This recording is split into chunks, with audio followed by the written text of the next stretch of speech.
Selamat pagi Indonesia. Ya, pagi hari ini yang akan saya diskusikan, yang akan kita diskusikan ada hasil tadi malam ya, kita kumpul-kumpul ya, ada yang diskusi melalui WA dan ada Zoom kecil-kecilan ya yang 40 menit ya. Terus ada beberapa masukan ya. Yang akan kita diskusikan adalah ini ya, saya kasih tunjuk, ini menarik sekali ini ya. Ini tulisannya simbol jaket kuning ya, hadiah Airlangga untuk Muhaimin ya. Jadi kita lihat di sini ya, Pak Muhaimin bertemu dengan Airlangga Hartarto ya. Sebetulnya ada banyak artikel yang yang aneh ya, tapi ini yang sangat berhubungan dengan diskusi kita khususnya mengenai pemilu ya. Tapi dalam hal ini ya, bukan pemilunya, tapi kita melihat siapa sih sebenarnya calon-calon presiden ini ya. Ya tentunya calon presiden ya pasti ada calon wakil presiden gitu ya. Nah itu ada yang menunggu ya, menunggu dalam arti mungkin wah jagonya gitu ya. Ada juga yang menunggu ya, kemarin saya diskusi mengatakan pokoknya yang kira-kira menang itu yang tak pilih gitu ya. Tapi saya bilang, lu kapan kamu tahu menangnya itu? Begitu kamu tahu dia menang itu, kamu milih ya sudah ditutup gitu ya, pemilunya gitu ya. Oh enggak apa, dari survei-survei. Oke, kalau kamu percaya survei, monggo. Nah, dari pertemuan ini menarik sekali ya. Menarik karena apa? Kemarin kita sudah ngomong, kita ingin sekali mendiskusikan mengenai Muhaimin Iskandar ini ya. Ya, dia tidak masuk dalam di dalam usulan musrah ya, jadi katanya musyawarah rakyat ya, itu mungkin maksudnya itu hati nurani rakyat ya, yang ingin jadi itu siapa aja ya. Sehingga sempat kita dibingungkan, loh ini PDI apa siapa ini gitu ya. Nah, tapi sekarang kita sudah mengerucut, kita sudah tahu bahwa itu ada suatu koalisi mungkin ya, mungkin koalisi Indonesia Bersatu itu ya. Ya, ada 3 partai di sana ya, Golkar, Partai Amanat Nasional dan Partai Persatuan Pembangunan ya. Nah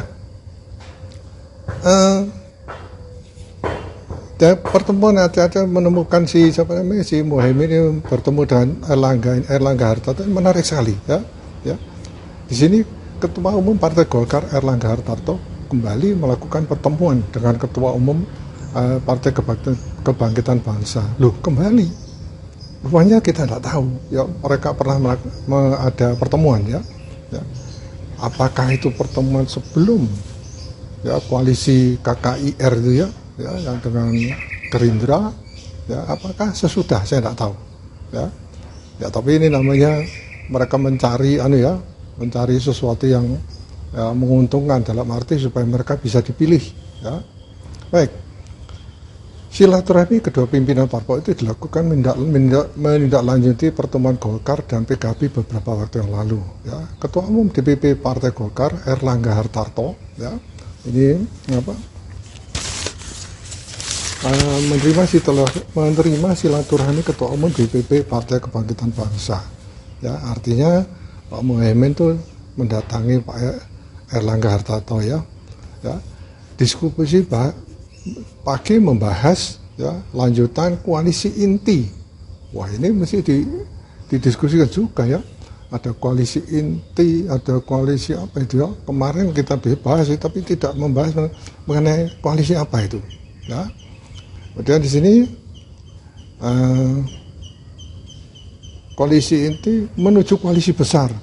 Apalagi ini ya. Nah, ini menarik ya.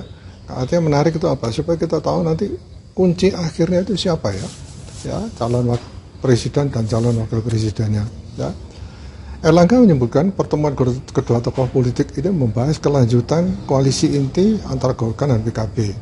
Kedua partai bersepakat untuk membangun koalisi menghadapi pemilu 2024 ya, atau tepatnya Pilpres ya, karena ini mereka ini adalah kandidat yang mungkin jadi presiden dan wakil presiden ya. berbagai hal didiskusikan dalam kesempatan tersebut, utamanya terkait sinergi Golkar dan PKB ya, dalam agenda politik kebangsaan menjelang pemilu 2024. Ya. Kemudian sementara itu, ya, Ketua Umum PKB Muhaimin Iskandar atau alias Caimin maksud saya, mengakui silaturahmi dengan Erlangga digelar dengan gembira, artinya sukacita ya, tidak ada kecurigaan, tidak ada itu, tapi betul-betul mungkin ya itu saya artikan pertemuan yang hangat gitu ya. Caimin bahkan memuji penghormatan yang diberikan Erlangga dan Partai Golkar pada dirinya ya. Caimin pun mengaku bakal membalas penghormatan diberikan Erlangga dan Golkar pada dirinya ya. Silaturahmi dengan Ketua Umum Golkar ini ya, dia diberi penghormatan dikasih jaket kuning Golkar. Wow, menarik ini ya. Ya nanti saya akan ganti dengan jaket hijau PKB. Ya artinya mereka sudah sepakat seperti ya bukan ikatan tapi mengikat diri bahwa mereka itu betul-betul adalah mitra mungkin ya. Jadi tidak ada permusuhan. Ya. Kalau saya mengartikan sekalipun nanti mereka akan misalnya masing-masing akan ini anu saya ya. Bukan anu saya. Salah satu teman saya yang mengatakan ya nanti kalau mereka nanti misalnya mengusulkan dari koalisi yang berbeda, mereka tetap bersahabat. Ya, oh bagus ya. Sebelumnya Golkar dan PKB bersepakat untuk berkoalisi dalam pemilu 2024. Ya, kedua partai bahkan sudah membentuk tim pemenangan. Hebat ini yang diwakili masing-masing kader partai. Ya. Nah itu dalam pertemuan itu ya. Ini sempat saya baca juga ya, KIB ini apa mau bubar ya? Oh ini Erlangga Hartarto itu cari-cari sendiri, padahal P3 sudah menentukan, ya sampai kemarin ya kita diskusikan kemarin, PAN itu sudah mulai ya nggak sabar kelihatannya ya, maaf ya kelihatannya begitu ya, sehingga mereka ingin merapatkan atau mendiskusikan siapa sih ya, sampai ngomongnya ini Ganjar dengan Erick Thohir atau Prabowo dengan Erick Thohir. Ya. Tetapi ya ini orang belanjaan datang ini ya, jadi itu sirinenya dia itu supaya pelanggannya datang ya untuk berbelanja ke dia itu di sana. Oh kebetulan di sana ada atlet para layang ya. Di sebelah kanan saya di Gunung Banyak ya, atlet para layang sedang berlatih ya. Nah ini ya sebelumnya ya, saya sedikit membaca beberapa artikel ini dari teman-teman juga ya. Ada pertanyaan yang diberikan pada Golkar ya, Golkar ini dukung Ganjar atau dukung Prabowo ya. Kemudian dijawab, capres kami itu Pak Erlangga Pak. Wah Erlangga Hartarto. Nah inilah yang menarik ya, menarik dalam arti apakah betul nanti Pak Erlangga ini juga akan mencalonkan jadi presiden ya. Kalau saya katakan kalau mencalonkan cepat-cepat ya, masih cepat-cepat itu supaya nanti bisa dilihat ya, ada yang tidak percaya dengan polling. Tapi gimana kita untuk mengetahui kalau tidak membaca atau dari survei-survei tersebut ya. Kalau kita lihat yang disurvei cuma 3 ya, kalau ini masuk ya, kemudian ya, nanti kita lihat ya, ada satu artikel yang menarik ya, saya diberi seorang dokter ini ya, beliaunya kemarin itu Zoom ya, kita Zoom jadi kata sebentar saya kirim ke WA, ini artikel bagus ya, tolong didiskusikan ya, nanti kita ngomong ya. Wakil Ketua Umum ya ini dari Golkar Ahmad Doli Kurnia masih enggan berikan arah dukungan partai beringin kepada bakal calon presiden Ganjar Pranowo atau Prabowo Subianto. Ya, kita belum gitu ya, nggak tahu nantinya ya. Tapi rasanya nggak mau gitu sepertinya ya. Ya. Kemudian kami tetap konsisten capres kita adalah Erlangga Hartarto. Ya. Menurut dia Erlangga gencar membangun komunikasi dengan semua partai.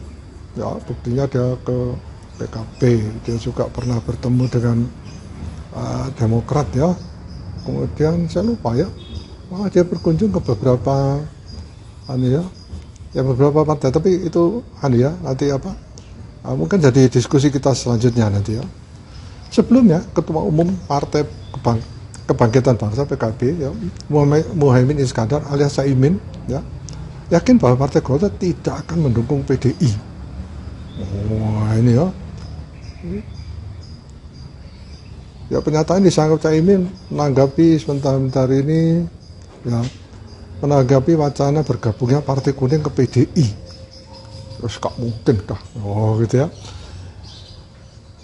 Saya yakin Golkar tidak akan dukung PDIP. Saya yakin, ujar Caimin diwawancarai wartawan usai menyambangi kediaman Wakil Presiden RI. Nah ini akan ya.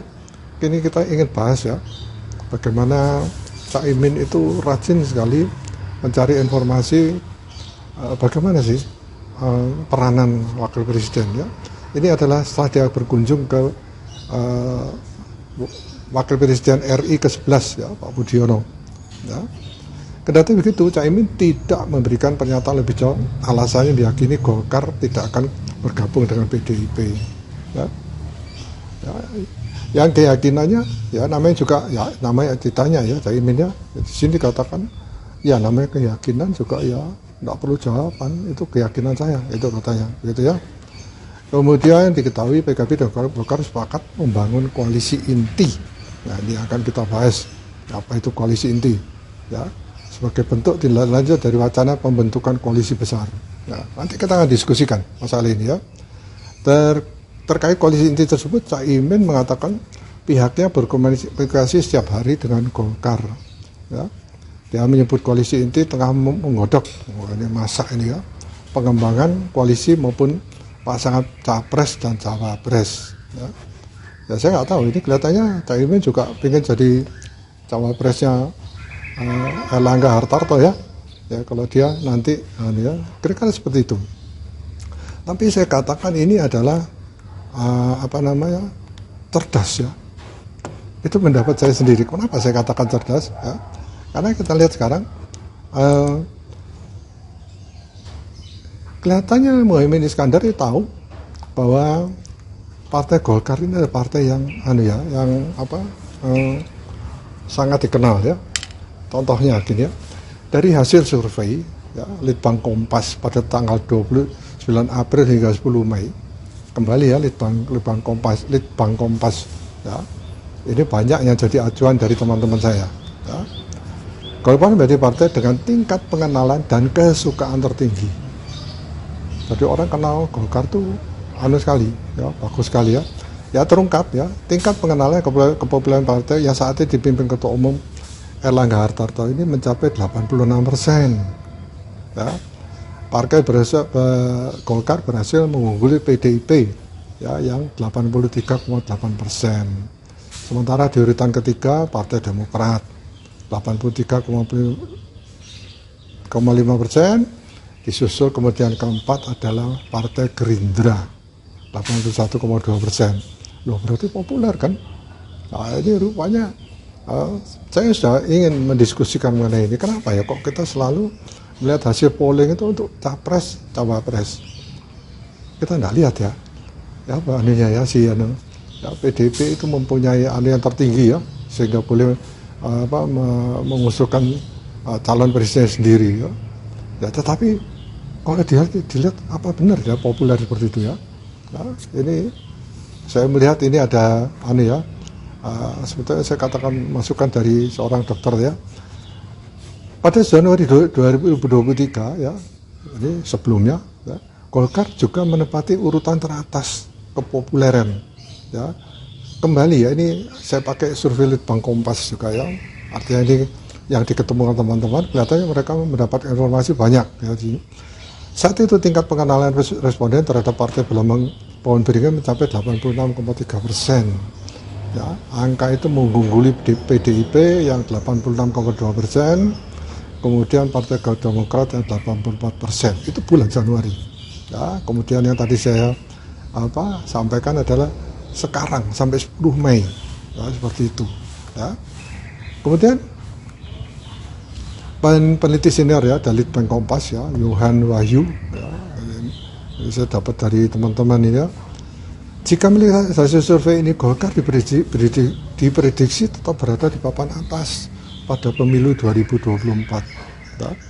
Menurut dia, tingkat pengenalan terhadap Golkar membawa partai identik dengan warna kuning itu tetap berada di posisi 4 besar, ya, teratas pada pemilu 2024. Ya, kita lihat elektabilitasnya dia ya dari hasil pemilu kan kedua ya Golkar ya. Kemudian disusul Gerindra meskipun cuma sedikit ya.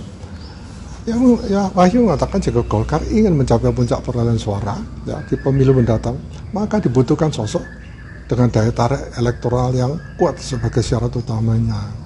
Ya, maka dia pelajari terus ya. Ya kemudian dengan cerdasnya ya Muhaimin Iskandar mendekati. Ya, karena ya saya nggak tahu ya mungkin sepertinya terabaikan ya di KKIR itu ya, jarang sekali dibicarakan ya, malah ada wacana bahwa wakil presidennya itu dari KKIR itu sepertinya bukan Muhaimin Iskandar gitu ya. Nah ini juga ditangkap oleh Erlangga Hartarto ya, sehingga mereka bertemu, dugaan saya ya. Golkar sudah memiliki basis pemilih loyal yang diperhitungkan, meskipun nah ini ya bahaya ini, potensi swing voters tetap besar, jadi mereka berpindah gitu ya. Ya tapi kita lihat sampai 10 Mei ya, mereka masih kelihatannya masih memilih Golkar ya dari pengenalan dan dan kesukaan, suka gitu ya. Model meraih puncak elektoral yang ditunjukkan dari hasil survei tingkat kesukaan ya terhadap itu ya masih dari survei Litbang Kompas, Golkar berada di urutan kedua. Ya ini dilakukan pada 23 Mei kemarin dulu. Ya. Kemudian yang kedua ya ini lihat ya ada penurunan ya, maka disebut swing voters itu karena kelihatannya dia ya. Kemudian kita lihat di sini ya, kesukaannya itu ya, itu dia dikalahkan oleh Partai Demokrat ya, yang memiliki tingkat kesukaan 56,7 ya, 56,7%, ya, sedangkan Golkar tingkat kesukaannya 51,4%. Ya, nanti saya akan tayangkan di sini ya, di sini dan di sini ya, atau bahkan di sini ya. Ya, tergantung saya nanti bagaimana ya supaya terlihat ya. Kemudian survei Litbang Kompas ini melibatkan 1.200 responden ya. Metode pengenalannya, pengambilan sampelnya dengan sistem bertingkat di 38 provinsi ya. Margin of errornya 2,83% dengan tingkat kepercayaan 95%. Nah ini ya, ini yang bisa dipegang ya, saya lihat memang itu keunggulannya Golkar dan itu ditangkap oleh Caimin ya. Ya saya katakan seperti itu ya. Nah sekarang ada lagi ya, itu dari sana ya kita melihat ini kira-kira bagaimana sih KIP mungkin akan bubar ya. Ya terus Asesani mengatakan enggak ya, pokok selama visi dan misi kita tetap sama ya tidak akan bubar gitu ya. Padahal kita kemarin saya lihat bahwa PAN mulai mengumumkan bahwa mungkin Prabowo, Erik atau dan sebagainya. Terus dia sempat mengatakan dia kalau memang bubar ya sudah gitu ya, nggak usah ada pembubaran segala macam ya, pokoknya nggak jadi ya nggak jadi gitu, nggak pakai, mungkin maksudnya pakai seremonial dan sebagainya ya. Baik, mungkin ada lagi.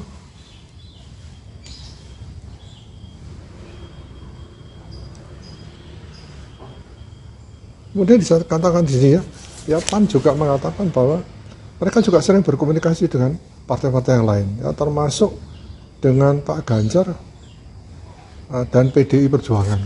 Ya, jadi mereka juga itu ya, itu sebabnya kemarin mereka ini ada pernyataan ini kan, ada kemarinnya PAN menyebutkan ya antara Ganjar Erick Thohir atau Prabowo Erick Thohir.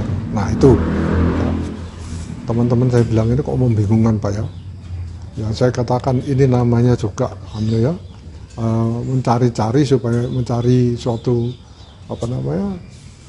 elektabilitas ya supaya mereka menang ya gimana gitu ya.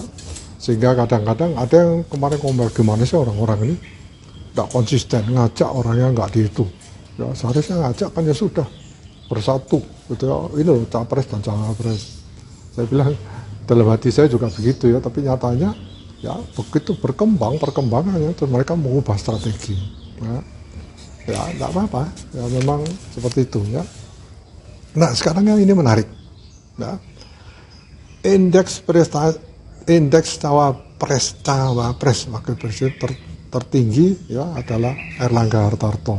Loh Pak, Golkar kan sudah ngomong kalau itu adalah calon presiden bukan cawapres. Oh bukan, ya kita lihat ini ada penelitian dari LSI ya, Lembaga Survei Indonesia, Denny JA ya.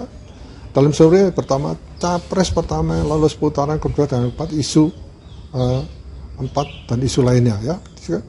Menurut Aji ya, penelitinya ya, pengamatnya menggunakan 5 variabel penentu pilihan cawapres, yakni berdasarkan tambahan elektabilitas, status ketua umum sebagai tiket cawapres, tokoh dari ormas besar.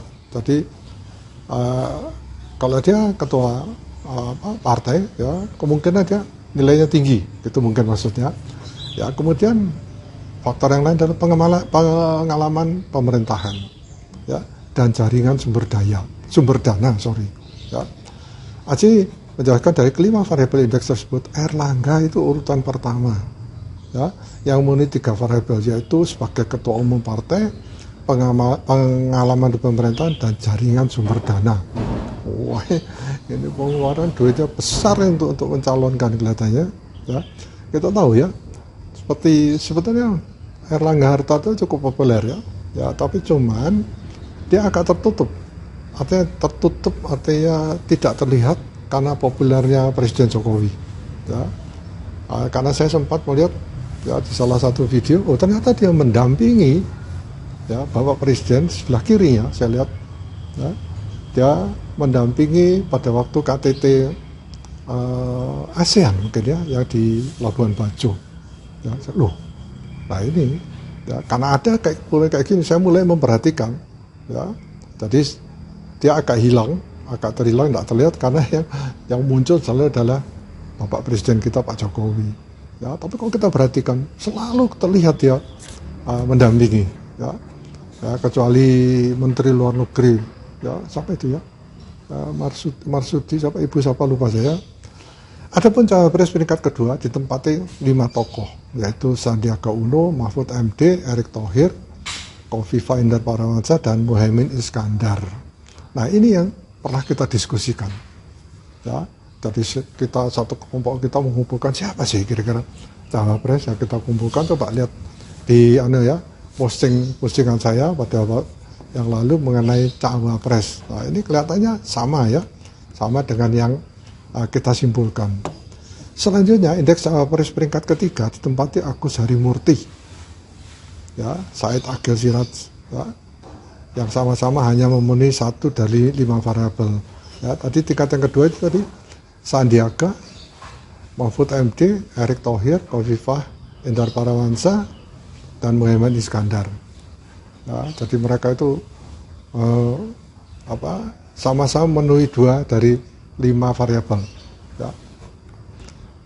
Kemudian survei ini dilakukan oleh LSI Denny JA pada 3 sampai 14 Mei ya, sangat dekat sekali ya. Sehingga kita lihat bahwa ini ini mungkin agak terlalu jauh ya saya ngomong, tapi saya menilai ini bukan saya, teman saya minta ini dinilai untuk Erlangga Hartarto ya. Kemudian ya dari survei tersebut kita lihat bahwa ya tentang tentang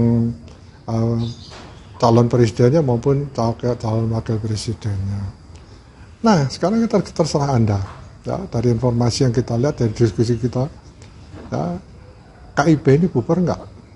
Nah, nanti kita lihat selanjutnya ya, tapi kita mengetahuinya akan melihatnya ya pasti harus dari sumber-sumber yang ada ya. Kalau kita melihat sendiri ya mungkin kita bisa salah mengartikan ya. Kita lihat itu adalah diskusi kita mengenai pertemuan antara Erlangga Hartarto dan Muhaimin Iskandar. Ya, ada apa ini? Wah, itu bertanya ya. Apakah Erlangga Hartarto capres dan Muhaimin Iskandar itu cawapres? Nah, kita tunggu. Ya. Ini yang menarik, ya, bukan berarti kita tergantung ya pada survei-survei, ya, tetapi itu data yang kita bisa pakai. Ya.